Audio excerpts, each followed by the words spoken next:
Tinawag ni Tingog Party List Representative Jude Asidre na intriga lamang ang may impormasyon na ilang miyembro umano ng House Justice Committee ang tumatanggi na ngayong pirmahan ang committee report na nagpapatibay na may probable cause ang dalawang impeachment complaint laban kay BP Inday Sara Duterte.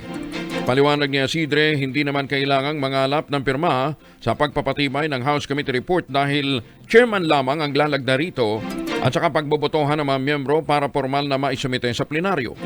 Sinabi ni Asidre, malinaw na walang alam sa regulasyon ng Kamara ang mga nagpapakalat ng naturang fake news at paninira lamang ang motibo nito. Ang totoo po niyan, nung last meeting, inatasan po ang ating secretariat na mag-draft ng committee report. Pero ang committee report na yan ay i-approve at i-present pa lang sa meeting namin bukas ng Justice Committee kung saan magbobotohan. At sa practice ho ng mababang kapulungan, ang pumipirma lang ho ng committee report ay ang chairman ng komite at kasama po yung committee secretary.